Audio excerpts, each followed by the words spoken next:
Reverend Fathers, ladies and gentlemen, as happens, just as I was waking up this morning, I suddenly thought, it hadn't happened before, of a title for this talk, for this paper.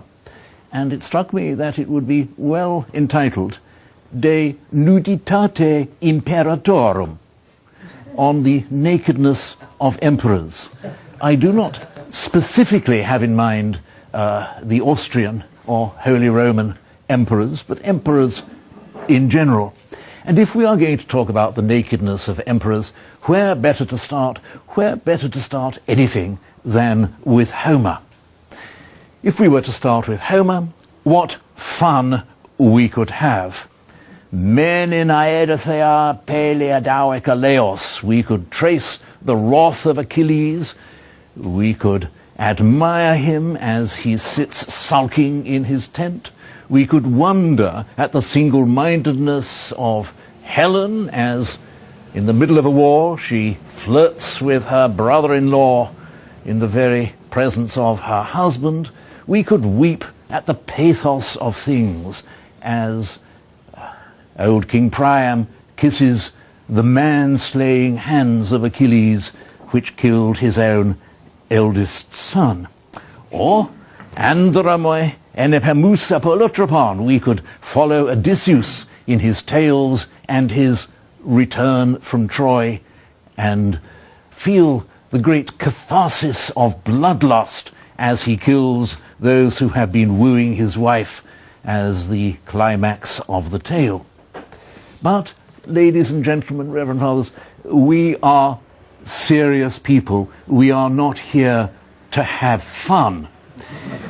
If we were not serious people, would we come to an idyllic place such as Gardone and then spend our time discussing gruesome subjects such as the Enlightenment? And so we shall not have fun with Homer.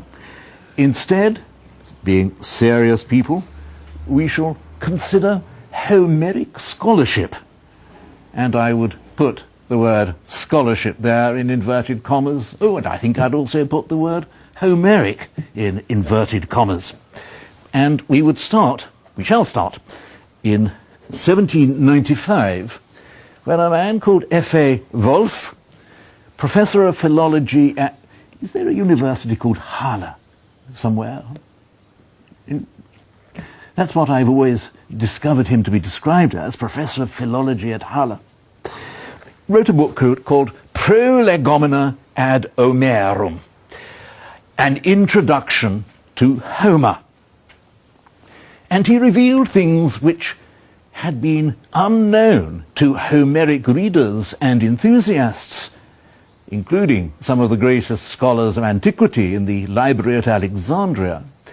He revealed things such as that the poems were not actually composed in one piece. They were not composed before the time of Pisistratus, somewhere in the 530s to whatever, before Christ in Athens.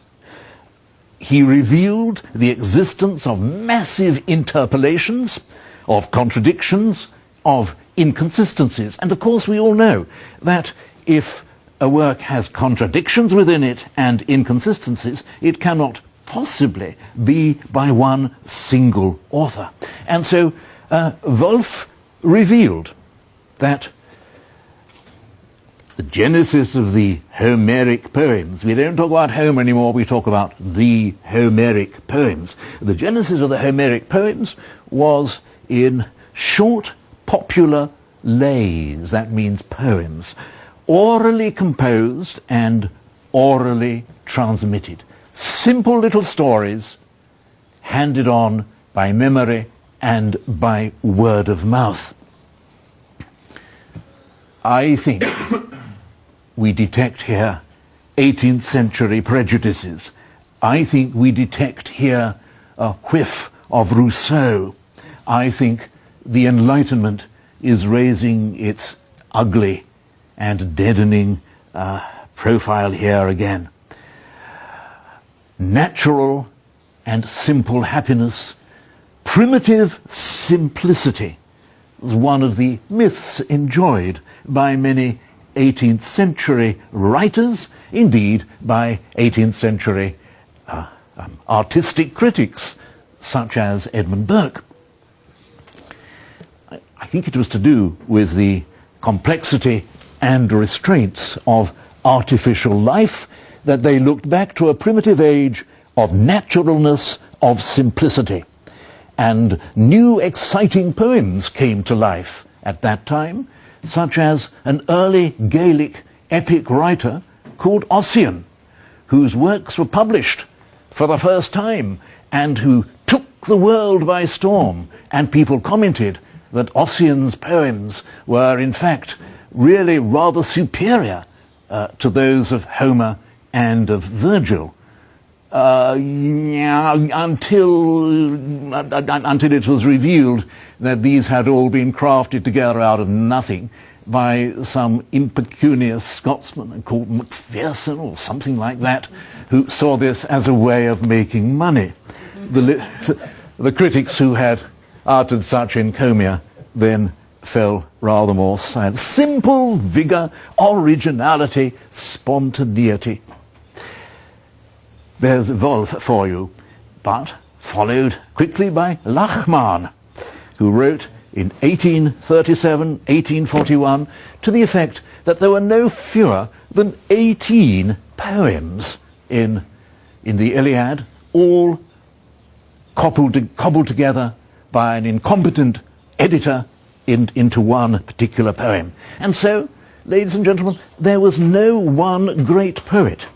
There was no room even for a Homer who started it all. There was no room even for a Homer who was the editor, who put everything together. Discrepancies, inconsistencies are again the order of the day. For example, in the first book of the Iliad, Apollo has been shooting the Greeks because his priest was insulted when his daughter was carried off to be the mistress of Agamemnon. And Athene then finally stayed the hand of Achilles, and the slaughter stopped. But later in Book 1, the goddess Thetis, mother of Achilles, when talking to her son, tells us that the gods had all gone off to visit the Ethiopians. So obviously it stands to reason the Thetis speech cannot be by the same author as the rest of Book 1.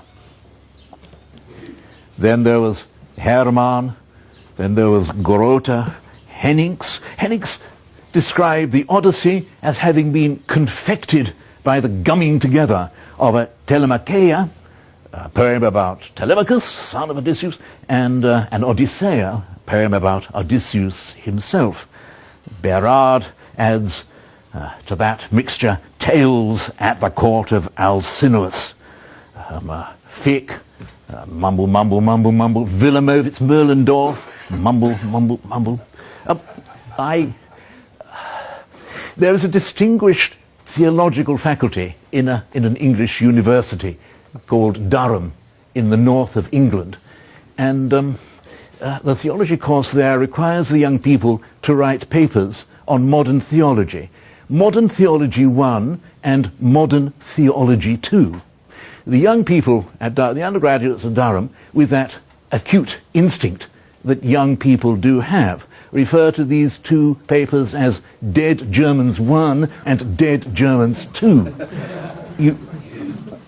But it wouldn't be fair to characterize Homeric scholarship simply as Dead Germans. In England, Jebb and Leaf and some other names, come along in a moment, spring to mind, or spring to my mind. I am disappointed in you in as far as I had hoped that this survey of an inherently tedious subject might have inspired at least one yawn by now. I had hoped that after 10 minutes of it, there would be some evidence that, well, having been teaching most of my life, I am well aware that I like most teachers, am a servant of the Greek god Morpheus. But no, you show no signs of the appropriate response, despite the fact that you have learnt nothing whatsoever about Homer. You've learnt about dead Brits, dead Germans, but not about Homer. Homer is at once scintillating, sophisticated, absorbing, who plays the most marvellous tricks of leading you up the garden path and then revealing that the end of an episode is not what you were expecting it to be. He's a fantastic writer. Always you find unusual pennies dropping in your mind. Is that a phrase accessible to American here? Does one talk of a penny dropping in North America? Perhaps not. No. A dime dropping, perhaps. A dime dropping. You got none of that in my survey of Homeric scholarship. What did you get? You got Enlightenment prejudices. Prejudices of that Enlightenment that throws no light whatsoever upon a text. That Enlightenment, the precept of which is, do not seek and you shall not find. I want to introduce you to somebody whom you may not all have met before in a moment, but before I do so, let's collect where we've got to. Let's do a brief synthesis. Prejudice in favour of the natural man and of primitive simplicity, but leading to a complete lack of respect for Homer himself is what we find in these writers. For them, Homer is an object upon which the savant can display, can exhibit his own distinction as an analyst and a putter down. There is no respect for them. A person collecting butterflies would show more respect for his butterflies as he pinned them to his cabinet than these scholars do to Homer. Two similes strike me. Homeric scholarship, I think, was rather like maggots on a corpse. Homeric scholarship strikes me as being rather like a man who, when he sees a very pretty girl, does not admire her exquisite harmonies, but instead starts wondering how soon he can cut her up into as many small pieces as possible. In other words, again, a complete lack of respect. Indeed, I would say, a lack of any interest in the poet himself.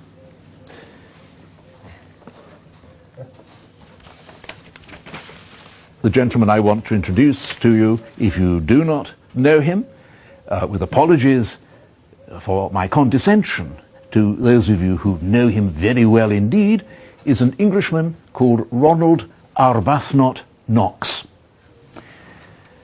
The son of an English evangelical bishop, he became a Catholic and became a Catholic priest and a Monsignore, and this was good news for the English Catholic bishops, because having, during Newman's life, honed their skills in how to make life hell for a thoughtful Anglican who became a Catholic, they now had Knox to work on as well.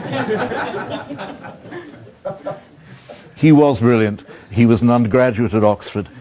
He had one of those rapid minds. Here's an anecdote to illustrate it. He was a don at, don is an English word for teacher.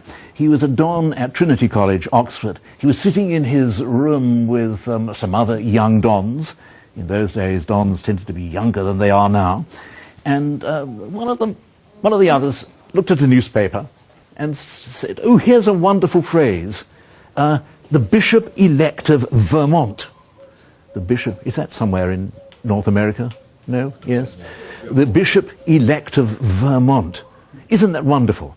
And in the few seconds that it took Knox, who was sitting in a window seat, to swing round and put his feet onto the floor, he came up with this limerick: an Anglican vicar in want of a second-hand portable font will exchange for the same a photo with frame of the Bishop-elect of Vermont. Which is better than I could do in a day, and he did it in nanoseconds. Here is a liturgical limerick of his. O God, forasmuch as without thee we are not enabled to doubt thee, help us all by thy grace to convince the whole race it knows nothing whatever about thee. He was dealing there, of course, with the liberals of his own age. He was brilliant in Latin and Greek. I mean, if you've ever had trouble remembering the value of pi to 30 places of decimals, Knox will help you, because he wrote a Greek iambic poem. And all you have to do is learn that off by heart. And then you count the number of letters in each word in the poem, do you see? And you've got the value of pi. This is to make life easy for people.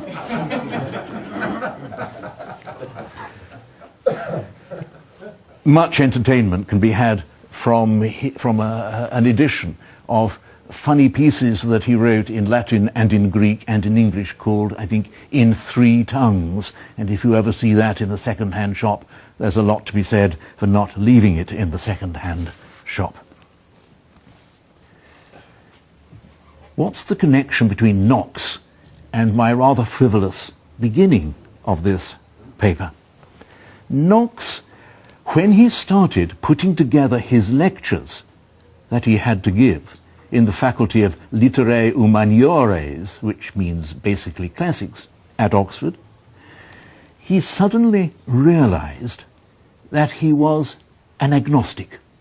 He read all the books, the Lachmanns, the Wolfs, the Leafs, the Jebbs that I described to you, and like many people who doubt a prescriptive faith, he realized that he didn't believe it. I am a fairly insignificant person, and it's kind of you to be here listening to me today, but I think I can do you the service of reading more significant people than myself, so I'll give this in Knox's own words. The occasion of my discovering which way my mind was pointing may be thought a frivolous one. It is part of the functions of a don to read papers to undergraduate societies. I thought I would write 2 papers, one for theological societies on St. Paul, one for secular societies on Sherlock Holmes. The latter, Sherlock Holmes, was written first, and the former then proved unnecessary.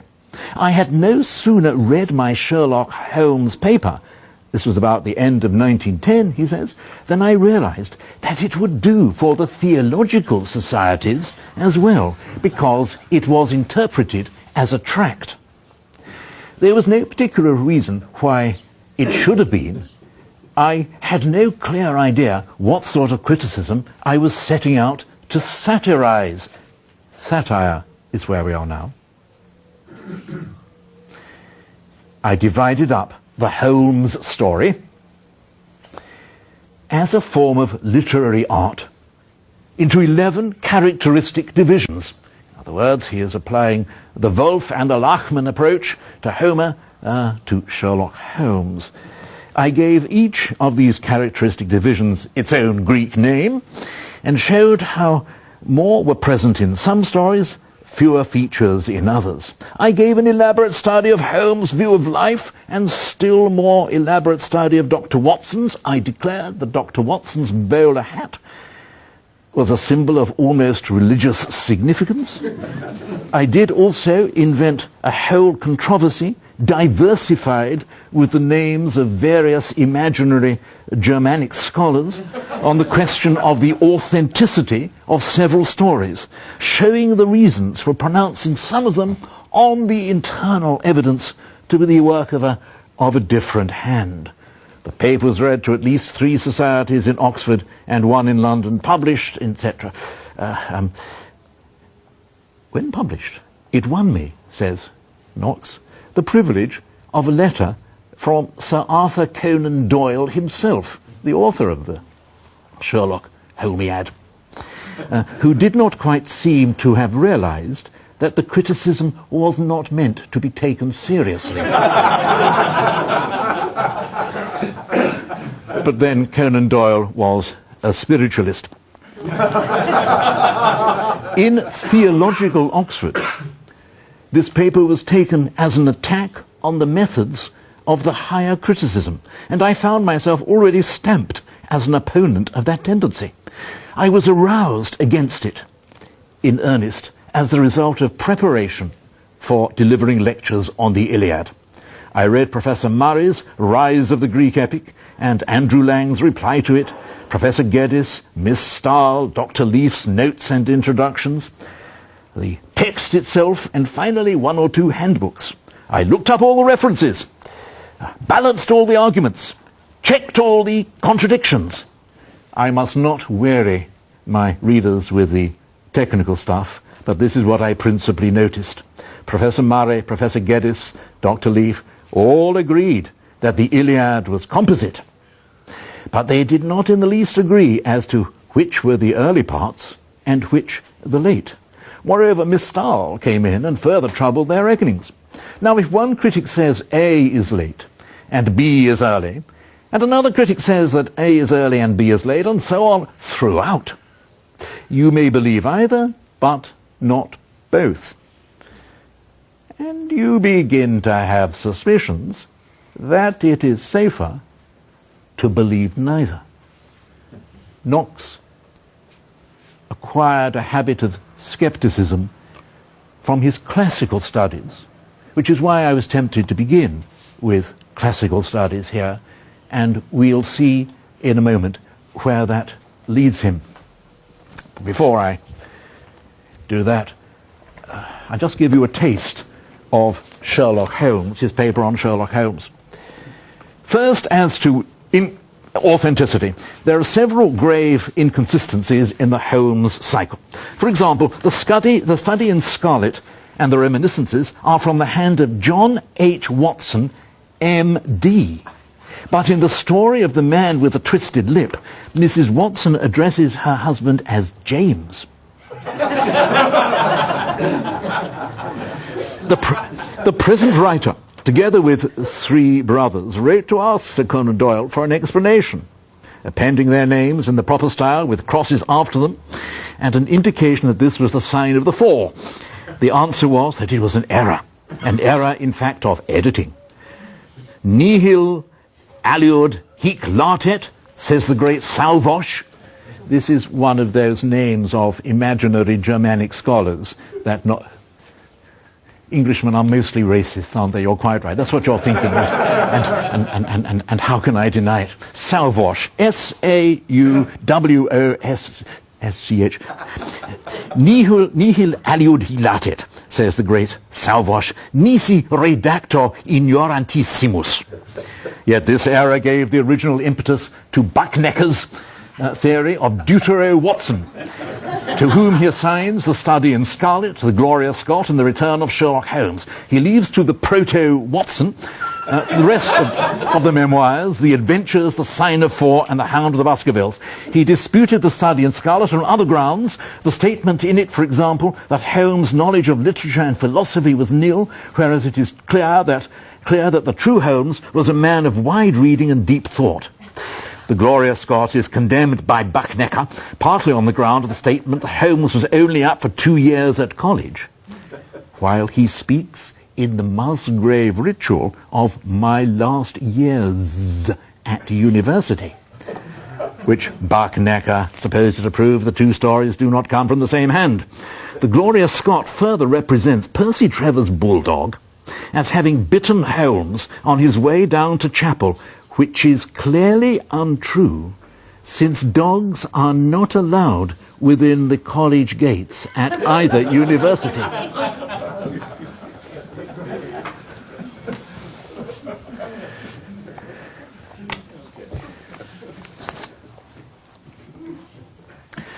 Knox, despite the fact that his father was an Anglican evangelical bishop, was an Anglo-Catholic. Indeed, he became ordained to the Anglican priesthood, and I have a slight personal connection with him because, not that we could overlap, he was 100 years before me, but when he had celebrated the Protestant Cranmerian prayer book liturgy, when he was down on the Rota at Trinity College to officiate in chapel there, when he wasn't on the Rota to celebrate in the chapel, he went down to the little church that I looked after in Oxford and said a Latin Tridentine Mass in the nuns' chapel, the convent chapel there, and was among those who helped out at St. Thomas's. He belonged, as an Anglo-Catholic, to various provocative Anglo-Catholic societies, because Anglo-Catholics tended to be, 100 years ago, tended to be light-hearted people poking fun at the establishment. So while the bishops were doing their best to suppress them, they set up a publishing house called the St. Peter and St. Paul Press and described themselves as publishers to the Church of England, as they published various rather baroque and Catholicizing altar books. And they mocked the old English myth of two Protestant bishops who were burnt, one of them saying to the other something like, "Bear up, Master Ridley, we shall light such a candle today in England as shall never be put out," by marketing pricket stands. That's the sort of stands that have little spikes on that you put votive candles on to burn, and they marketed them as Latimer and Ridley pricket stands. This did not vastly endear them to many of those who disliked them most. Old Testament studies had been going the same way as Homeric studies, and it's not remarkable, is it? There was the same intellectual atmosphere, there was the same gruesome Enlightenment influence. I am hopeless at dates, which is why I have notes here. In 1753, somebody called Jean Instruc, and then later Hobbes, 1588 to 1679, and Spinoza, 1632 to 1677, wrote a great deal on the contradictions within the Old Testament books. And as we have seen in our Homeric studies together, ladies and gentlemen, Reverend Fathers, this means that they cannot be written by one person if they contain internal contradictions. And so it was discovered that there were some parts in which God was referred to as Elohim, and there were other parts in which he was referred to by the use of the tetragrammaton, YHWH, and this obviously dissolves any possibility of a single authorship. And from 1780-ish, when somebody called Erchon wrote Moses nil, in other words, Moses, rather like Homer being expelled from Homer, Moses is expelled from Moses. And we end up with what was the classical documentary hypothesis with regard to the Old Testament.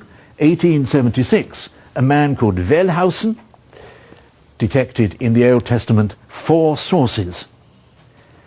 He is, you see, adventuring upon the study of Holy Scripture with the same tools, the same ideology, the same mindset as those scholars who divided up Homer and chopped him into small pieces. This is called source criticism, and it ruled until the late 1980s, when somebody called Whibray rather broke it open. I'm going to return to Monsignor Knox. This is his spiritual Aeneid. This is his own autobiography. I had reached the conviction that the internal evidence for splitting up the Iliad was not strong enough to hang a dog on. I began, therefore, to be a little distrustful of critics and handbooks altogether. And when I came to read the books of the Old Testament, As part of my preparation for my deacon's papers, a curious analogy caused me misgivings. It was only by reading the handbooks, and I would have had to have learnt German, he says, that I could have got things straight. And he talks about all the petitiones principii, the splitting up of books into various strata of authorship on the ground of criteria arbitrarily. I think that's a very important adverb here. Criteria arbitrarily assumed. And then suspecting interpolations everywhere merely in order to make the facts square with the theories. Were in evidence, all this was in evidence in the Old Testament critics, as in my Homeric authors. And I began to be less afraid when my handbooks talked to me about the consensus of expert opinion and the assured results of modern criticism. I want to emphasize that because I think here we have the essential agenda of Enlightenment scholarship. That essential agenda is bullying. You bully people. You don't argue. You don't lay out your evidence and hear their comments upon it. You bully. The consensus, he's put it in inverted commas, quite rightly, the consensus of expert opinion, the assured results of modern criticism. And how often we've heard that. And students, undergraduates, given these things to read in their reading lists, simple souls, only 18 years old, they naturally assume that if the book tells them that so-and-so is the consensus of expert opinion, well, how can it not be right?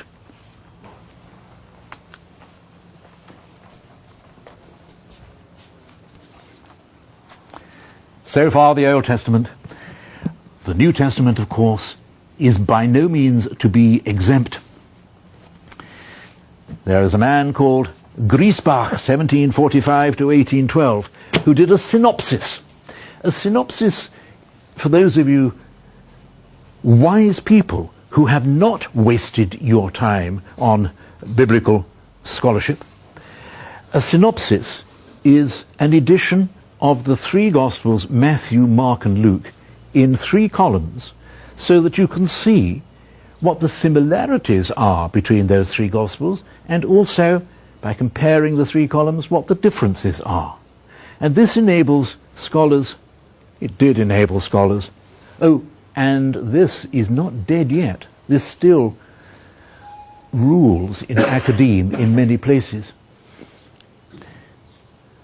Mark must have written first, because his gospel is a bit shortish compared with the others. And its language is, its Greek is a bit crudish in places.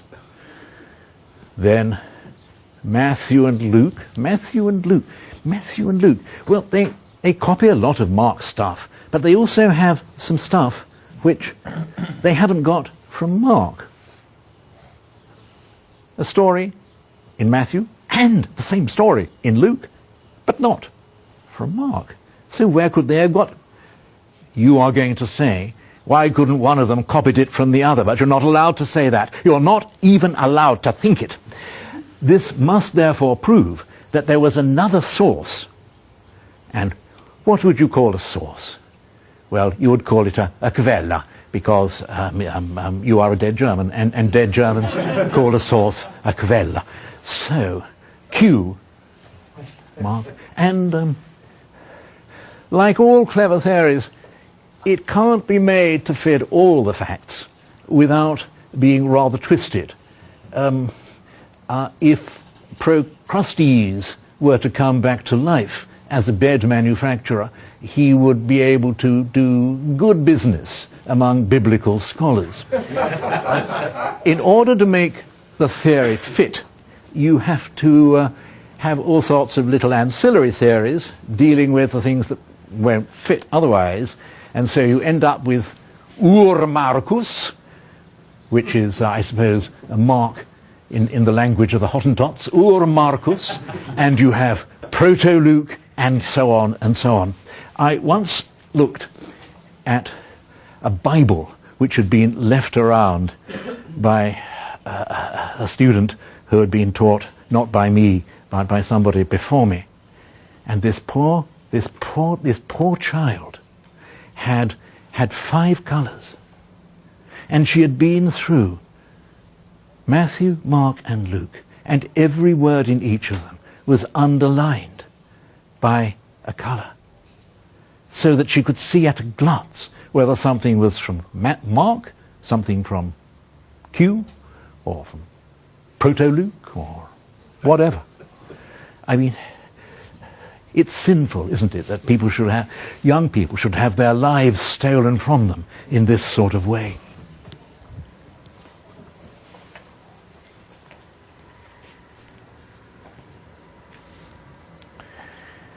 Streeter, first half of the 20th century, Streeter ruled English New Testament scholarship with his solution of the synoptic problem, and it's Streeter to whom we owe the glories of Ur Marcus and of Q.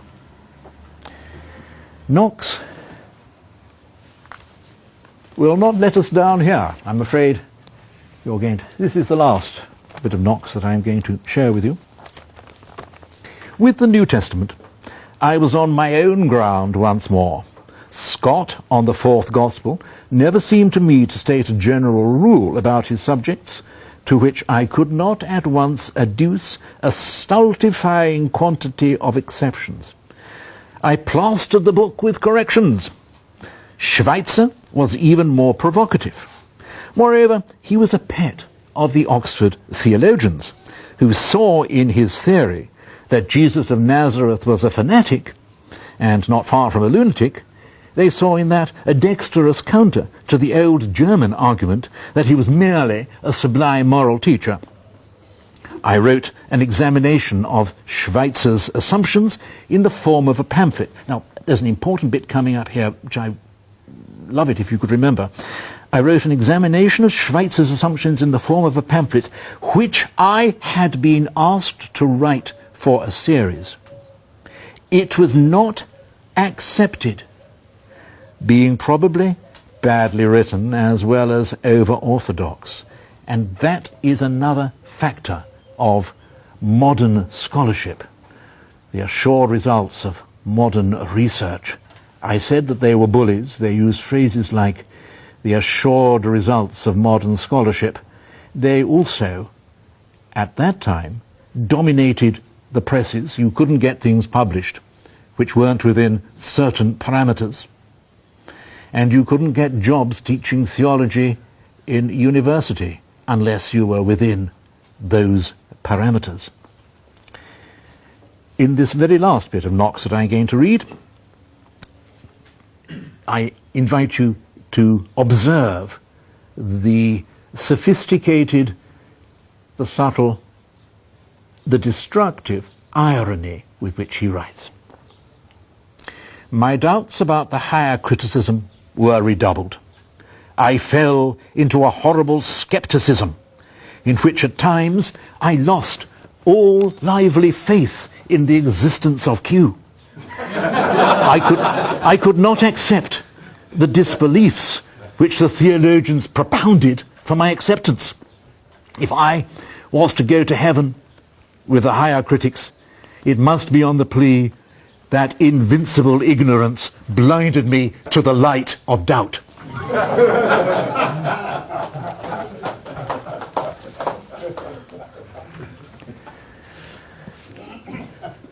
Knox wrote all that sort of stuff when he was an Anglican or writing about his Anglican days.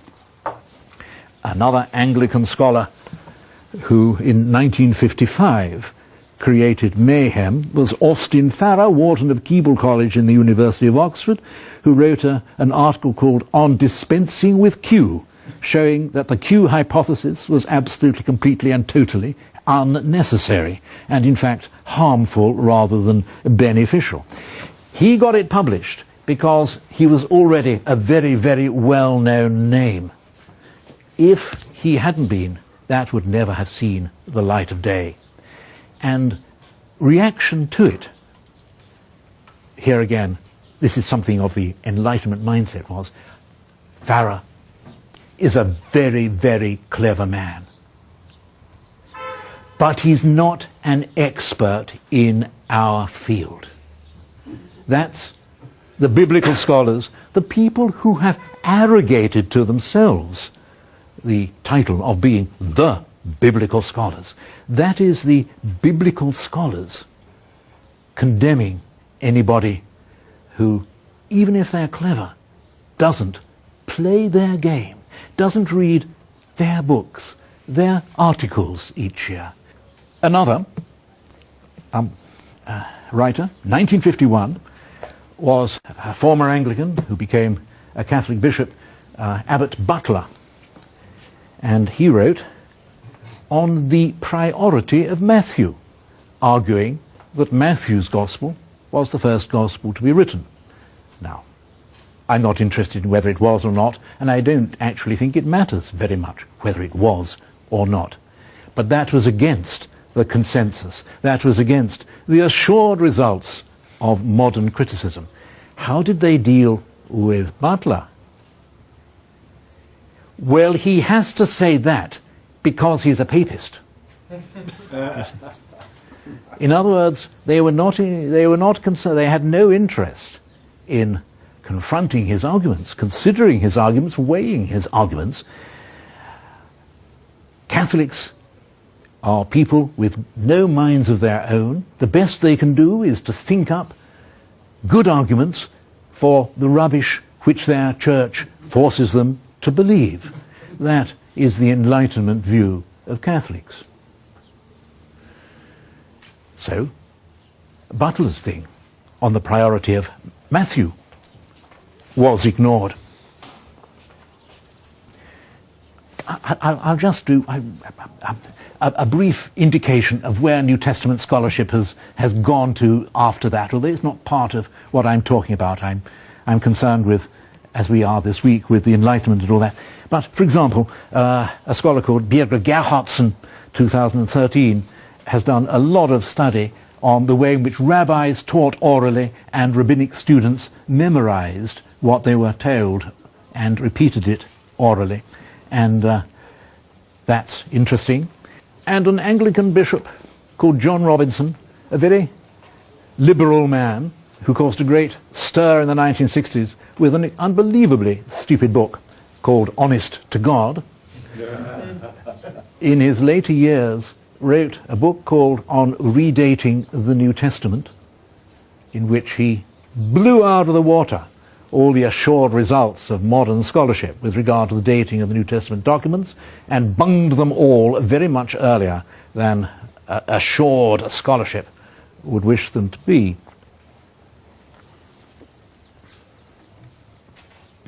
He also wrote a book, surprised he got away with it. I know I got away with it, on the priority of John, claiming, believe it or not, that John's Gospel was written first. And that's absolutely impossible, because it is easy to show, so modern scholarship will tell you, that St. John's Gospel is more sophisticated than St. Mark's Gospel. And it is a statement of the obvious, that in human history you move from the unsophisticated to the relatively more sophisticated to the very sophisticated. It couldn't possibly happen any other way. That would never have been published had John Robinson not very cunningly died of cancer at that point. And the fact that he had been much respected in earlier life meant that the establishment, the biblical establishment, did not find it easy just to have his book destroyed. It was edited by one of his students and published, and it still goes the rounds, still causing embarrassment to the assured results of modern scholarship. A bloke I know, a scholar called Graham Stanton, has elaborated the idea, based upon artifacts from antiquity, that people took down notes in the ancient world. He sees no improbability that the disciples of Jesus should have been taking down his teaching in note form. As I say, that's not what we're here for in Gardone this week is it? And therefore, that's merely an irrelevant footnote. The next person I want to introduce you to is one that is a person whom I think most of you will have met already, Clive Stapleton Lewis, 1898 to 1963. Educated at Oxford in the School of Literae Humaniores, the classics course at Oxford, a man of overtowering intellect. Despite his classical training, he later ventured out into the literary criticism and the teaching of English texts, and that was his main life. He began life as an atheist, and as you will know, many of you, and became a Christian, describing the experience as rather like being in a room and feeling the door slam shut behind you. He describes himself as an unwilling convert. He saw the truth of Christianity not as wish fulfillment because he wanted to see it, but because he found it inescapable. In 1956, he was in a seminary, a theological college for the training of priests, in Anglican priests, for he was an Anglican in Cambridge. And having a drink with the principal, he happened to notice a text on a table which explained that the wedding feast at Cana in Galilee is not a narrative intended to be taken as factual, but is a parable. At that point, he exploded and told the principal of the seminary what he thought about that sort of scholarship. And the principal said, "I would very much like you to come back and tell my young men some of these things that you've been saying." And so he did. And the talk that he gave to those seminarians is one of the most blistering demolitions of modern biblical scholarship that I have ever seen. It comes in a volume published of his papers, published as Fern Seed and Elephants. A book of Alec Vidler's was lying on the table, and I expressed my reaction to the sort of theology it contained. My reaction was a hasty and ignorant one, produced with a freedom that comes after dinner. One thing led to another, and etc. I was saying a great deal more than I had meant about the type of thought which is now dominant in many theological colleges.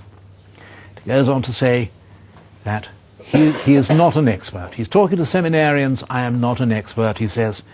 "I am not trying to teach my grandmother. I am a sheep, telling shepherds what only a sheep can tell them. And now," he says, "I start my bleating." And he comments that a theology which denies the historicity of nearly everything in the Gospels to which Christian life and affections and thought have been fastened for nearly 2 millennia, if offered to the uneducated man, can produce one or other of two effects. You might like this. It will make him either a Roman Catholic or an atheist. Then he brings the barrage of his own professional skills as a literary critic. But again, he is not a member of the New Testament. He is not a member of the biblical studies elite, the mafia that dominate New Testament studies. He is a mere literary critic.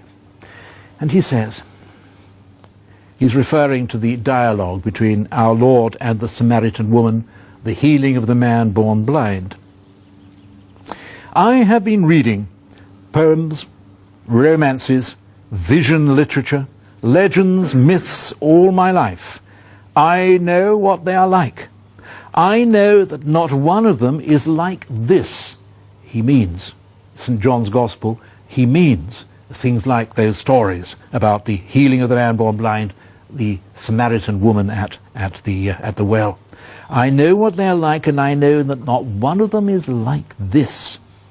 Of this text, there are only two possible views. Either this is reportage, or else some unknown writer in the 2nd century, without known predecessors or successors, suddenly anticipated the whole technique of modern novelistic realistic narrative. If it is untrue, it must be a narrative of that kind. The reader who doesn't see this has simply not learnt to read. I would recommend him to read Auerbach.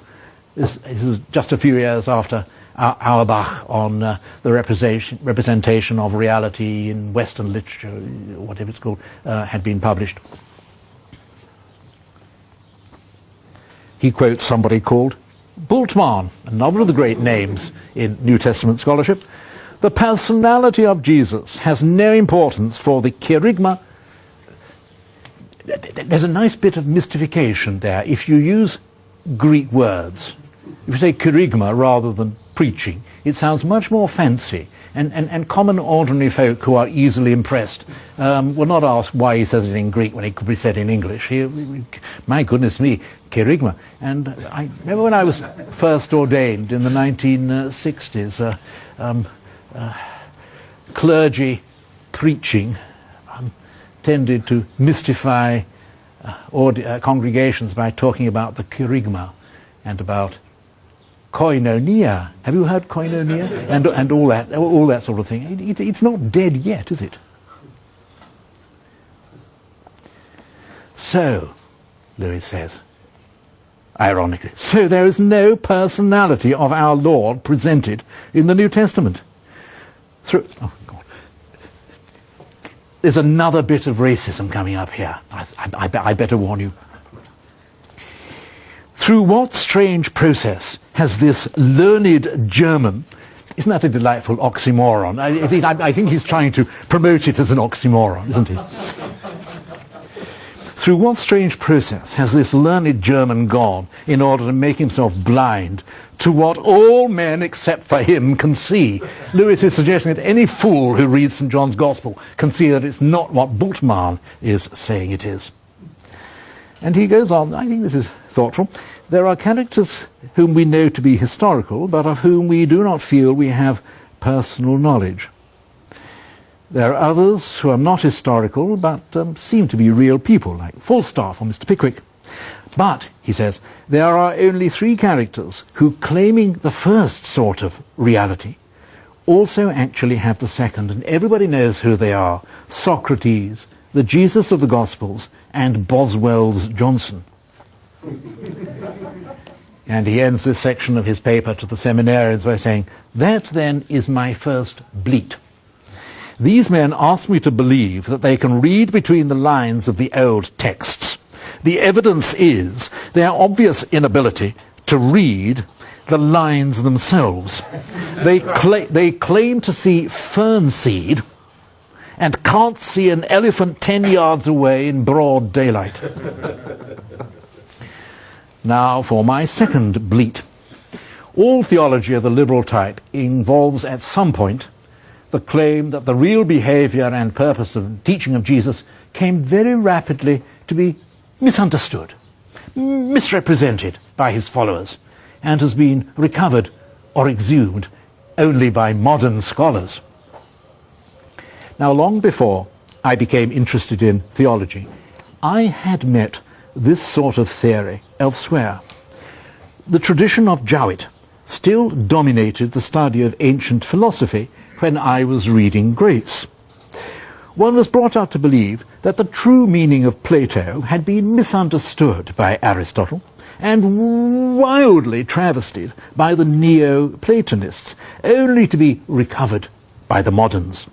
When recovered, this true teaching of Plato turned out, most fortunately, to prove that Plato had really all along been an English Hegelian, rather like T.H. Green. And I have met it a third time in my own professional studies, says Lewis. There's another bit of racism coming up here. And I do apologize, because this is about Americans. Every week, A clever undergraduate, every quarter a dull American don, discovers for the first time what some Shakespearean play really meant.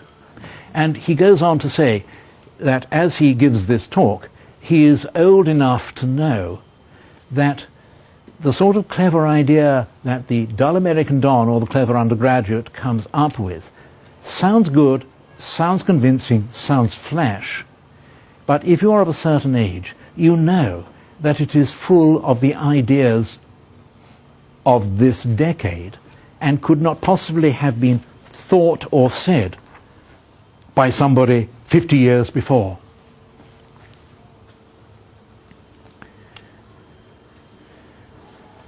This daily confirms my suspicion of the same approach to Plato or the New Testament. This is a good bit. The idea that any man or writer should be opaque to those who lived in the same culture, opaque to those who spoke the same language, shared the same habitual imagery and unconscious assumptions, and yet be transparent to those who have none of these advantages is, in my opinion, preposterous. There is an a priori improbability in it which almost no argument and no evidence could counterbalance, he dares to say. He then goes on philosophically to say how dreadful it is that there are philosophical presuppositions which are never put out in front and properly explained and dealt with, like the assumption of modern scholarship that the miraculous is inconceivable. And I think this is probably where I'm going to conclude reading from him. All this sort of criticism attempts to reconstruct the genesis of the texts it studies. What vanished documents each author used, Q or Marcus, when and where he wrote, with what purposes, under what influences, the whole Sitzin-Leben of the text. This is done with immense erudition and great ingenuity. And at first sight it is very convincing. I think I should be convinced by it myself, but that I carry about with me a certain charm. We're back to Homer here. A certain charm, the herba molly, against it. And he talks about how when you are a scholar, he says, and you write something, reviewers then tell you how it came to be written, what processes went on in your mind to generate this book, this paper, this article. And he talks about papers that he has written in which reviewers have said, this is a very fluent and intelligent piece. And he knows it wasn't fluent because he knows that was something he didn't really want to write. He wasn't really very interested, but the editor of some Festschrift asked him to write it, and so with much labour, much energy, and much tedium, he wrote it. It wasn't fluent at all. On other occasions, a reviewer will say, in this painfully laboured paper, and he knows, Lewis knows, that that paper, it may be right, it may be wrong, but it wasn't painfully laboured. That was the paper that he found easy to write. That was the paper where the ideas flowed in his mind. It's interesting, he suggests to us, to think of how reviewers, with the same understanding, the same culture as the writer, living in the same world and speaking the same language, can get things so totally wrong. If they can get things so totally wrong, then what on earth can we say about a reviewer who is writing about a 2,000-year-old book in a language which he may know very well but was not his mother tongue? In other words, New Testament or indeed classical scholars.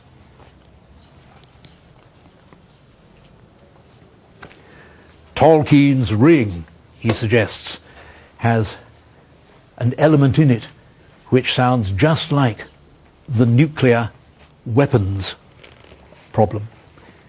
But it can't be about that. This can't be an allegory of Tolkien's for the simple reason that chronology will not allow it. Nuclear weapons had not been invented when Tolkien wrote.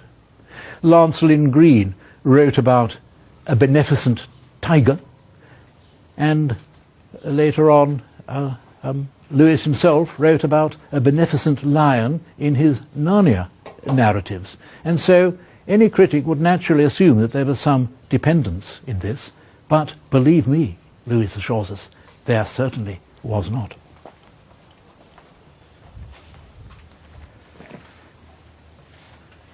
An atheist, a convert. E. L. Maskell, another Anglican. Among those listed by Aidan Nichols, no mean intellect as being one of the separated teachers of Catholic truth within the Anglican tradition. Mathematics was Maskell's. He worked at Christ Church in Oxford. Mathematics, he was a mathematician. He wrote a book called The Secularization of Christianity in 1965, which I find still extremely valuable. And he talks in a very similar way to Lewis about the vivid impression one gets of eyewitness reporting in St. John's Gospel in particular. Again, notice that this is not an insider of the New Testament scholarship, the biblical scholarship game. This is an outsider. C.S. Lewis was a literary critic in Latin, Greek, and English. Maskell is a mathematician. But that's the conclusion that he comes to. When one reads the chapter, this is the healing of the man blind from birth. When one reads the chapter in a perfectly straightforward way, one can hardly avoid being struck by the vivid impression of eyewitness reporting and by the extremely convincing characterizations of the persons involved. The blind beggar has all the features of the underprivileged and physically handicapped man, whose wits have been sharpened in the struggle for existence, who is easily frightened and yet quick to express his loyalty to the stranger who has done so much for him. His natural reaction to bullying is a combination of timidity and cheek. And he goes on and he goes on. A further convincing note is added by the evasiveness of the blind beggar's parents, who can't deny that he is in fact their son, but are determined not to get mixed up in all this business. And so on.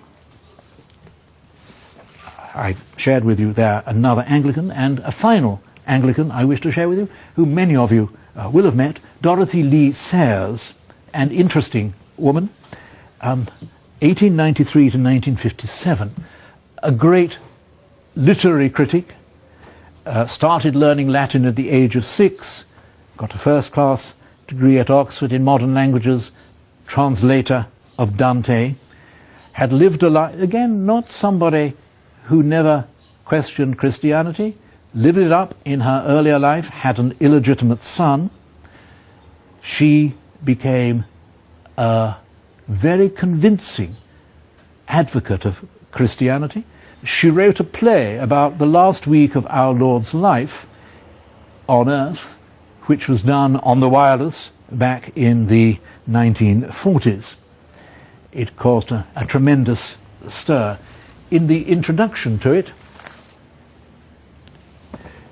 and I think this is interesting because, again, it relates to the authenticity of the narratives in St. John's Gospel. It must be remembered that of the four evangels, St. John's is the only one that claims to be the direct report of an eyewitness. And to anyone accustomed to the imaginative handling of documents, the internal evidence bears out this claim. The synoptists report set pieces. It's John who reports the words and actions of the individual, unrepeated occasion, retrieving them from that storehouse of trained memory, which, among people not made forgetful by too much pen and ink, replaces the filed records and the stenographer's notebook. It is, generally speaking, John who knows the time of the year, the time of day, where people sat, how they got from one place to another. It is John who remembers not only what Jesus said, but what the other people said to him, who can reproduce the cut and thrust of controversy and the development of an argument. It is John who faithfully reproduces the emphasis and repetition of a teacher trying to get a new idea across to a rather unintelligent and inattentive audience. It is he again who has caught the characteristic tricks of manner and delivery, the curious outflanking movement of the dialectic, capturing outpost after outpost by apparently irrelevant questions and then suddenly pouncing upon the main position from the rear. You get so much more from an intelligent literary critic, I think, than you do from the assured results of modern scientific biblical criticism. I'm not going to introduce you to anybody else. I want to suggest some concluding observations. Enlightenment scholarship requires disrespect of texts, contempt for texts. It requires an admiration of skepticism. C.S. Lewis, in his address to those seminarians, says, I'm not asking you to stop being skeptical, I'm just suggesting you might be skeptical about something else other than just the biblical text. And above all, the Enlightenment mindset desires to show well in the secular academy. The biblical scholar doesn't want the astrophysicist down the way or the Marxist philosopher in the next study to describe him as just somebody teaching Bible stories. He wants to be respected, and so he thinks he has to do this by displaying an irrational degree of skepticism. You will notice that it's a series of Anglicans or ex-Anglicans who blew so much of this open in the 20th century. One could ask why it wasn't Catholics, and I think that is partly due to the fact that Catholics would not find it easy to get published in any forum in general scholarship, and also to a certain nervousness among Catholics as a result of the clampdown, the very laudable clampdown upon modernism under and after Pius X. We notice, I suggest to you, prejudice and censorship in the Academy. Knox couldn't get he'd actually been commissioned to write that pamphlet, and they refuse to print it. You may think that Christianity is persecuted now, but I suggest to you that it has been persecuted with censorship since the Enlightenment began. If a Catholic does say something, then the reply would be, well, he would, wouldn't he? If I may pronounce it correctly, well, he would, wouldn't he? When Cardinal Ratzinger started writing about liturgy, what did the liturgists say? He's not a liturgist, they said. He's not one of us. By not one of us, they meant he's not somebody who goes to all our liturgical congresses. He's not one who reads papers on the latest way of having exciting forms of liturgy. He's not one who reads all the right books, which we have written, and all the right articles in the periodicals, which we edit. He is an outsider. And they were dead right. And we know that he was a far better liturgist than any of them, don't we? It's like that with biblical scholarship too. The contempt of the people, the arrogant people, the establishment, Enlightenment people, who think they have cornered a subject and it's theirs and it's their private game, and let anybody else get into it, it will be at their peril. But above all, you wonder why I have talked to you here constantly about Anglican writers, or writers who started off as Anglicans. I will reveal my hand here. The late Holy Father, the lately Holy Father, Pope Benedict, established the Anglican Ordinariates so that people, groups of people, corporate groups of people from the Anglican background who wanted to be in full communion with the See of Peter could do so as groups, retaining their Anglican patrimony. And people have always wondered what the Anglican patrimony meant. Does it mean the particular Anglican way of doing the divine office, for example? We have things called matins and evensong, which many people find very attractive forms of the divine office. I don't think that's right. I think it's much broader than that. I think there's an entire Anglican way of doing theology, which is a way of doing Catholic theology, because the writers that I've spoken about today, none of them wrote anti-Catholic things. Although in separation from the unity of St. Peter, what they wrote was supportive of Catholic orthodoxy at a time, frankly, when Catholic orthodoxy was not invariably regarded with a great deal of respect by those who were in full communion with the See of Peter. I think that the sort of stuff that I've been, I apologize for it, unloading on you today counts as sharing the Anglican patrimony with you. And if I were to summarize what the ethos of Anglicanism is, I would pick upon something that Cardinal Manning said about Cardinal Newman, Blessed John Henry Newman. As you will probably know, they were not always, in later life, the closest of friends. And Manning was far from convinced about the future Cardinal, the future Beatus John Henry Newman's orthodoxy. And once, when criticizing Newman, Manning said what he didn't like about him. It's the old Anglican, literary, patristic Oxford tone. The writers that I've shared with you today were Anglican and they were Oxford. The old Anglican, literary, patristic Oxford tone. I am convinced that Manning, by his own lights, was right in that analysis of Newman, and I believe that that is what would be a fulfillment of Pope Benedict's desire that Anglicans in their groups, in their chatibus, should bring into full communion with the See of Peter. And so I have omitted all sorts of interesting things about New Testament biblical scholarship that I could have talked about, like the Magisterium, Pius XII, Divino Afflante Spiritu, 1943, and the influence there of Cardinal Bea, who, in my simple demonology of goodies and baddies, Bea counts as a baddie. But it's not what I thought we were doing with our Enlightenment studies this week. And had I wished to be positive rather than entirely negative and destructive, which is what I have been, I would have talked about typology as being the authentic Catholic, traditional, patristic approach to New Testament and indeed Old Testament studies.